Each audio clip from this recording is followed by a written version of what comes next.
Alright, part 2, it is haul time. Which, I'll go ahead and show off some of the things that are technically hauls because they came in while I was gone. And excuse me if I just kind of idly open up this thing from Japan. Yata.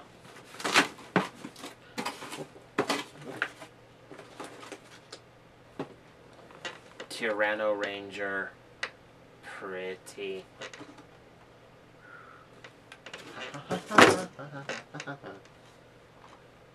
Okay, don't know if I'll review it. We'll see.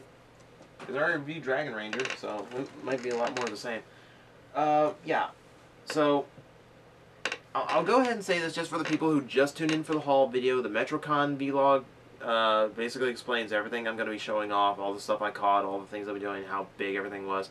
And if you're just watching for the toy stuff and the Transformers and whatnot, dude, I hung out with Scott McNeil poolside last night. It was awesome. Scott is a, Scott's a bro now. It's awesome. So, I will go ahead. I'll quickly show off the same stuff for the people who didn't see it because they skipped the whole Metrocon thoughts and stories and whatnot. Visible Ninja sent me that. That is TFCC's Scourge. And I'm extremely appreciative of it. Along with a bunch of Kamen Rider helmets, which was nice. And also sending me the TFCC, the Transformers Timelines, Overrun, and Run Amok in their joint packaging. And they look absolutely gorgeous. And if I remember right, he is sending me Slipstream as well, so I'm really looking forward to getting in touch with him about that one. So, where to start here? Because I've got a heck of a haul, and when I said my memory cards were tapped, I was serious. I don't have any that have more than a half hour left on them. So, yeah, if you're curious, if you tuned into this one, curious about what I got autographed by all the voice actors this year, which I forgot to show off. Crap. Okay, I showed off what I got for Phil Scott. I didn't show off what I got for Scott, so I guess that'll be exclusive to this half of the video. Adding to the Scott collection this year, we have He-Man and the Masters of the Universe, the 2002 series, which I thought is way underrated. Because he's like half the cast in this one, so I had to get him signed eventually. But you know it's too easy. You people out there know that's too easy. I gotta get something done. It's difficult. I think Rathamon is kind of difficult. The autograph on there is really light. There's this nice big black space he could have used, and he didn't, and it sucked. That's unfortunate. And his pen was kind of running out at the time, it looks like. But this was another one that was like... I'll go ahead and spoil it from the autograph video. It was like, I'm not even going to ask anymore. He just knows. I'm going to find some really obscure, rare toy that he's never autographed before, and it's like, how do you find this stuff? So that's going with the collection. It's another beautiful little moment. It's more about just these days is I know him. Like if I want to hang out, I don't have to go in the autograph line. I can just find him and hang out. But this is it's still cool to do because it gives us a chance to chat about things that are more relevant to what you guys would want to hear us chat about. And it's just this kind of memorable thing, you know.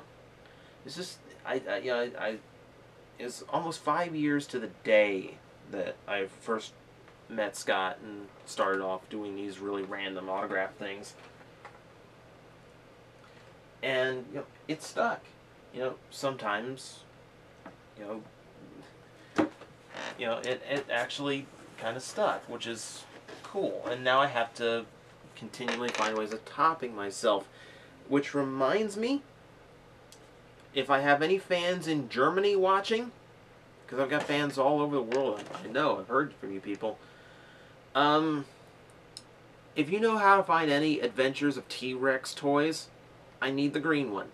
I don't care if it's in the suit, I prefer it in the armor, but that's the one I want him to sign. because it was only released in Germany. I'm just going ahead and put it out there because that's the be-all, end-all of Scott autograph items, because I don't think even he knows that one exists. So, someone find me that. Someone find me that, and love you forever. I'm trying to figure out where to begin here, because there's a ton of it, and I'm trying to figure out the proper order. Yeah, let's just do obvious stuff, because it's an anime convention. Yes, that's Shenron. Yes, those are balls. And this is a single Dragon Ball. Try and get in the light so you might be able to see it, which is not going to work. It is the 4-star ball, because if you're going to get just one full-size Dragon Ball, you get the 4-star ball. It's solid clear orange resin. It's kind of like the little ones you see, except the stars inside are printed on. They're not little tiny stars floating inside, which was kind of a letdown. I really wanted to see like the big stars floating in it, and it does mean you can kind of see the crease where the two halves were molded separately. That's the part I don't like about it. But it's really cool. It's really cool. Full-size Dragon Ball. They made all 7 in that size. They're all on my Amazon wish list, and at some point I will possess all 7 and fear what happens when I have all the Dragon Balls. Oh yes. Oh yes. No, I just wanted size. Someone make me the clear resin Namekian balls. They're like just like $200 a piece, and they're just the size of a beach ball.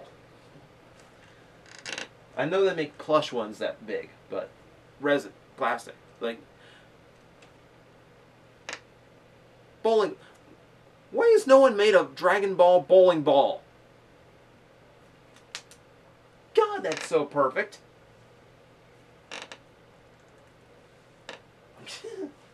I guess we'll stick in the vein, won't we? Figuarts Frieza. I was really torn because it was Frieza or Cell. They had both of them there, and Cell works as an action figure better because his body's designed for it, but there's just something that I've always enjoyed about Frieza as a villain.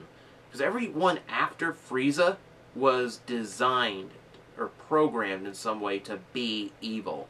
They're androids, or they're magical constructs, or that kind of thing. And they're just kind of made to be evil. Frieza chose it, which makes him, he's still probably the most underpowered. He is the most underpowered villain, major villain at this point. But he's still the one who wanted to be evil, which makes him the most evil. So that's a really cool. It comes with a ton of stuff too. It's another one where I figured, well, I don't know if I'll review it. Maybe I will. It's a good size for my Gohan figure, though. Yeah, I still need Cell though. I still need Cell for Gohan to fight. And I don't know if I want Goku for Frieza to fight, because that Goku. Well, I guess I'll put him. I have a figure arts Trunka fan sent me. I'll have him fight it. Well, it's not a cyborg, but close enough. I don't know. We'll see. Because I really didn't like the figure arts Goku. I kind of felt like they didn't quite hammer out that design very well. Let's stick in the same family of toys, and we'll do D-Arts, Bass, and Treble to go along with my Mega Man and Rush. You'll notice that is the American version. It's all Mega Man logos, Bass instead of Forte. Very cool. Very cool. Really like seeing him cast this really nice, this really accurate toy. Because I've seen all the Jazzwares toys that came out with this guy. Well, Jazzwares of any of the Mega Man toys is not pretty. So this is really cool. I was really happy to find this one. I didn't know he was out yet. I'd forgotten that he was coming out. around now. Jeez. There was like Monster Hunter stuff. And that's the one thing from the dealer room that I was upset that I didn't get. I didn't get any Monster Hunter swag, which was really upsetting because I was like, oh man, no, I can remember seeing little Monster Hunter things before, and I didn't know what they were. Now I know what they were, and I can go get them. And there's some cool stuff. There were little figurines. Like there was, oh god, there was like my favorite table there. I visit every year. Didn't buy anything from it this year, unfortunately, but my favorite table that year, they had a ton of Monster Hunter stuff, like little like fake wall busts that you put on a desk or shelf or something of the heads that are really well molded and detailed. They're really cool, really expensive. He had like the first action figure, which was in Lagiacrus armor, and it's like I would have bought it, but it's like so out of scale. Like I didn't know it was that much bigger than the previous ones I've got, because I've got the Rathalos armor and the Zenogre armor from Rivoltech. And they had Zenogre there too, and I didn't know Zenogre was out. God, it's such a cool toy. I love the designs in that game. So a lot of stuff there that I didn't even realize was out yet. More Mega Man. Love it. Let's see, what else? 'Cause it feels like, you know, I know it's all here, but it feels like I got, for the Transformer pens, WST Robots, World's Smallest Robots, Solo Assault Group, which is their fancy name for Little Six Shot. One of my favorite booths from the first year I was there was finally back. Had a ton of old classic toys, like old, really awesome stuff. Like he put out like a vintage G1 Metroplex there. I was like, dude, like I've got a Metroplex, and I was still going, but it's in the box. It's pretty. I want. Now he had a whole box full of these WSTs, and I would have come away with more, except they're a little bit more expensive than I remember them being. Like this guy was like $35, and he won 30. And I understand that because he's big and he does a lot. I don't understand $35 for Shockwave just because of demand. So I hate demand value. So that was cool, because this is really a good one to have, because I love my 6-shot, but it's too big to drag out. I don't really want to play with it, so it's cool to have it desk size. We can stick to the Transformers here, because the booth that ended up taking the most money from me that weekend started with this, and the very astute of you might recognize that as it goes, TJ, isn't that Ultimate Optimus Prime? Well, yes it is, except it is Year of the Dragon Ultimate Optimus Prime for $40. Hell yeah! There's no way I'm passing that for $40. Are you kidding me? It's not a bad Prime. From what I played with it so far, it's not a bad little Optimus Prime. It's not as complex, but then again, it's also not as accurate. I haven't put them together in the big butterfly wing form yet. That will come later. My voice is like really kind of crapping out on me, and it should be water. Should be water, I know. That is the coolest thing I could grab in between switching memory cards. Okay, yeah, well, I'll say this. The same booth, much to my amazement, Gashapon Wizard Rings, and new ones at that. This booth I go to every year. I'm starting to get to know the woman who runs it, who works at local anime shops somewhere like within like driving distance or something, like within 2 hours, I think. And they just for some reason they had just like a ton of Kamen Rider stuff this year, Figuarts and these things, which was cool because like last year Kamen Rider was everywhere, and this year it's just like there's a little bit here, a little bit there. This is the booth that had the best stuff, and this just amazed me that they had these. Cool. Me and another guy, we both had wizard belts on. He had the white wizard driver, I had the normal wizard belt. And we were both standing there with a bag, Ziploc bag full of these things going, scan, scan, scan. Do I need this one? Scan, scan. Which was, I'm sure it looked hysterical to anyone who was watching us. Two grown men passing little balls over our ways. And that sounded way worse than I thought it would in my head. But I grabbed Teleport. This is Chimerized because I don't have any of Beast Rings, and that one makes a unique sound, and the other belts. Stronger. I knew Stronger's cheapo one was out. This one lights up. So that was awesome. Oh, I come away. Oh, I leave Metrocon with the Stronger ring. Sweet. So that was really cool. That was really cool. It gets cooler. You'll see.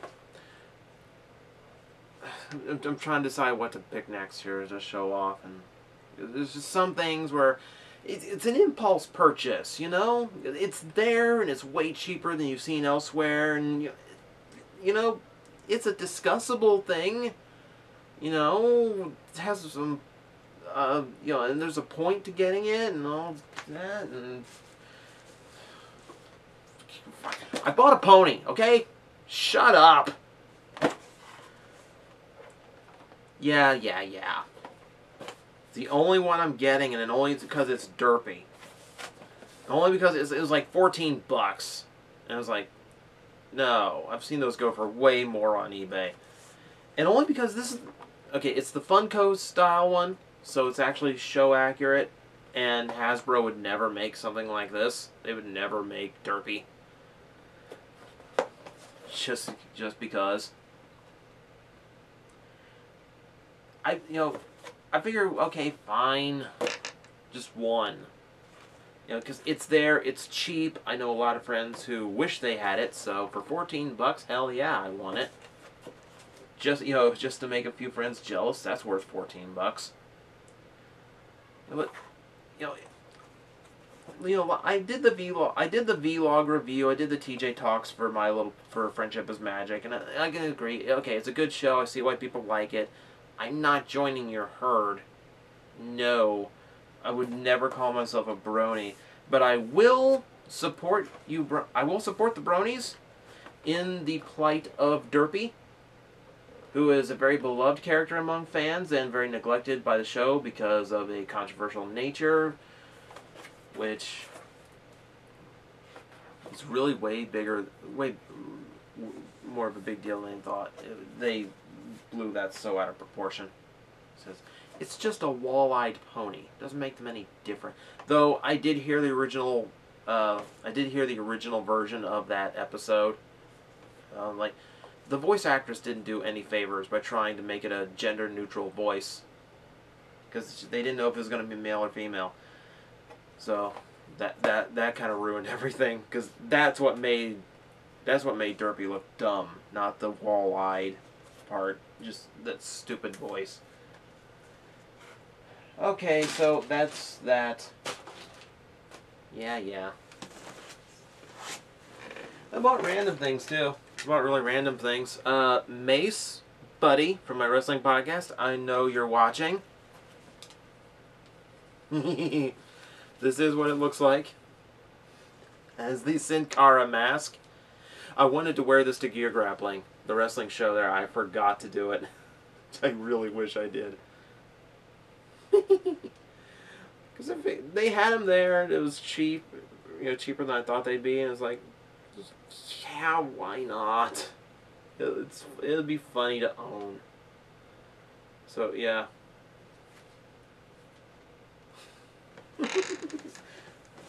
I have a luchador mask, which is kind of weird. It's kind of weird, but it's kind of awesome. Yeah, and that leaves me one last thing I bought. At least I'm pretty sure that's all I bought. Yeah, I'm gonna say that's all I bought, except for this. This is Final Fantasy Creatures Kai Volume 5, which, if you follow this line, you will know as the one that had a bunch of different designs from Final Fantasy VIII. I'm a Spoonie fan, so guess how I feel about that game. But more importantly, it has him. It has the one and only Kefka, who I will still say is one of the best villains in video gaming history ever. Way better than the mama's boy with the long white hair. Way better. Luckily, the one thing I didn't have any problem with in Final Fantasy VIII was design. Well, at least in the creature department. Because I got Alexander, he looks really cool. I got Sheila, she looks good because she doesn't turn into a motorcycle. And the bombs, which look, these are really cool molded bombs. The packaging is enormous. This could have held like 3 different sets of these things. I don't know why it's so big. I couldn't even get this into my suitcase on the way home. So yeah, I've got that Kefka. Now I've got the final form Kefka that Square made years ago. I need the little Terra they made for the Creature Kai set with the Magitech armor. That's the one piece of FF6 merch I'm now lacking. That was really cool to see because that's the only Creatures Kai box I found that whole weekend, and it was the only one I wanted. I am the victor. Okay, and that just leaves me with the stuff I didn't bought but still walk away with. No, I didn't steal it. No, you thought that. No, because it was my birthday recently. Just, well, how far back are we? Yeah, I'll go ahead and call it 2 weeks ago. So, my buddy Brian, who came down all the way from Massachusetts for this, split our hotel room with us. Very cool guy to hang out with. You know, he's the guy who helps me get a lot of the. He helped me get a lot of the GDO exclusive toys. I don't know. He was really good at finding them. I never could. So he's been a huge help. He's been a really good friend to chat with, and really cool to meet him. Really cool. And I'm glad he had a blast there, and I'm really happy for that because that was a long, expensive trip for him. And I Brian, I sincerely hope it was worth it. I hope you got everything you wanted out of it. But for my own self, he brought me what was a backup birthday present / Christmas present, which was ConstructBot's Blitzwings. Who else would I have for ConstructBots? I might give an opinion of it later. I will say they are fun. It is a really cool thing to have. It's basically Lego. It's basically Bionicle Transformers is what it is. And it's really fun just to kind of build your own. Even if you only have one set so you can't swap and mix and match things to create your own bots, it is still really cool to make up your own robot mode with your own details the way you'd like it to look. You know, and I played with it a little bit there one night after the convention had winded down, and it's fun. It's really fun. Like, you know, now I get to do the same and kind of goof around with how the vehicle modes look. So, because the other thing I noticed on the instructions for these, they actually do transform. If you put the parts on in the right way, they transform fully without presumably without part forming. It looked like that. I gotta play with it a little bit more. I will play with it a little bit more because it's a really cool toy. But Brian felt like going out of his way. And Brian felt like doing something phenomenally awesome. Before he came down, he found this for me. This is just, you have no idea. You have no idea. You will, because I'm going to tell you. Yeah, the light's not hitting him. So, for those who can't see because you do not have telescopic vision, that is Beastbox and Squawk Talk, the original G1 Decepticon Combiner cassettes. Yeah, hard to come by expensive to come by. And Brian came by them. This is, oh my god. Guys, this is a piece of my childhood. I had these as a kid. I can remember playing with a cassette former that I kept calling Laserbeak, even though in the back of my kid head I knew the blue bird was not Laserbeak. So these are the ones I had. These are the ones I played with as a kid, and I lost them. You know, I lost them to one of my grandmother's yard sales. Actually, is what happened. So it's just, man, to get that back, just to have him, he literally gave me back a piece of my childhood here, and I'm incredibly grateful.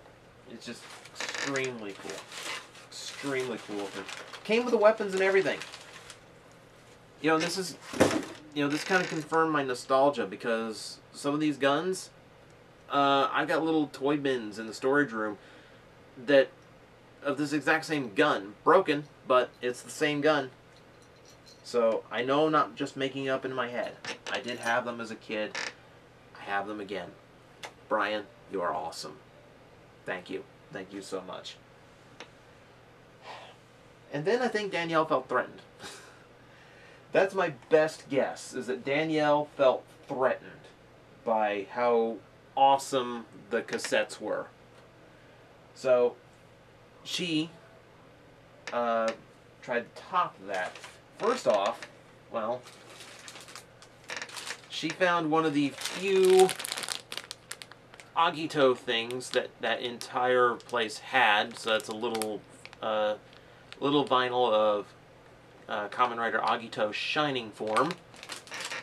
I don't know how she found it, because I looked everywhere for Agito stuff and, you know, barely made a dent. Obviously, because I didn't show it off, did I? But that was a really cool surprise.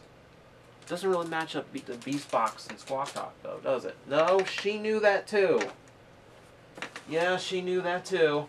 She tried to top it. Oh boy. Did she try to top it? I told you that booth got a lot of our money, and I told you they had the best Kamen Rider stuff. Because that's from the same booth the Stronger Ring was at, the same one that had the Figure Arts that year. White Wizard Driver. And yes, I'm thinking of reviewing this one. See, I've got like 40-some rings just like staring at me now. It's like, try them all. See how see if they do anything different in this. Go, see it. So freaking cool. I got this, you know. We saw it there on Friday. Got bought. Missed out. She was going to go down and get it for me as a late Christmas present. Or late birthday present. It would, yeah, be a really late Christmas present. Brain, please work. Yeah, it was supposed to be a really late birthday present. And it was gone by the time she got there. Well, Saturday came by, and since their store is close enough, they stocked their last one. Put it up for the same price, and she was holding it. You know, she knew that she knew the two of us were together because of our press badges, and she knew I was down there asking for it. Again, Danielle was asking for it. So she put it back up on the shelf, but she didn't tell anyone it was there. So she was kind of holding it for Danielle to come by. So I spotted it. I held it here. The funny thing was, while I was waiting for Danielle to come by and grab it, the guy who bought the first belt the day before was there wearing his and scanning capsules. And it was which was when me and him were just standing there scanning capsules together, because I had the Wizard Driver on that day. And then I got to wear the White Wizard belt on Sunday. Like, literally a day after less than a day after I officially owned it. Yeah, I got to wear it around a con, which was really weird. And I ran into him again, so we both had the White Wizard Drivers that we had bought at the con. I thought that was awesome. Oh my god. Okay, I'm doing a quick sweep here. Okay, Final Battle Prime, stuff from Visible Ninja, Final Fantasy. And you'll notice no Monster Hunter swag because, like, the closest I came was this little Brachidios figurine because I love the design on the Brachidios, but he wanted $40 for it, and I'm like, yeah, no, not for that. But Final Battle Optimus, Ultimate Optimus Prime, Year of the Dragon version for $40. Are you kidding me? No, buy a little figurine you got out of a capsule. So, there's that. So, that's pretty much it. My memory card is getting really mad at me because it turned yellow, going, you've got 3 minutes. Hurry this up. So, if you just watch this part, well, go watch the first part because those are all my adventures with friends, Scott McNeil, all kinds of cool stuff. And if you've stuck through me just rambling for an hour and a half, thank you for that too. Once again, if you're from Metrocon and you're still watching this, really, you're still watching. Thank you so much. It really is the weekend I look forward to the most out of every year. It is better than my birthday. Is better than Christmas. All that. I honestly mean that. That's my playground. It's where I go to be me and be around people that are like me, and it's just an experience I don't ever get to have. And it lets me meet all my friends that I've met, that I've seen there over the years and gotten to know over the years, and it lets me meet my fans too. It's the one chance I get to meet you people watching this at home, which makes it just that much more of a special experience for me.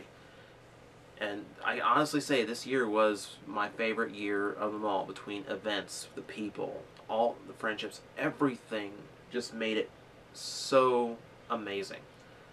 And I am looking forward to Asylum, looking forward to next year where the whole thing gets bigger.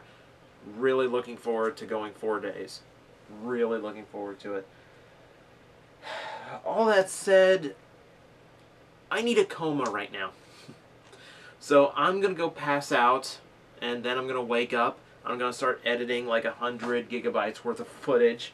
Because, honestly guys, I'm going to work as hard as I can to show everyone out there how hard these people at Metrocon work to put on one of the best anime cons you could go to.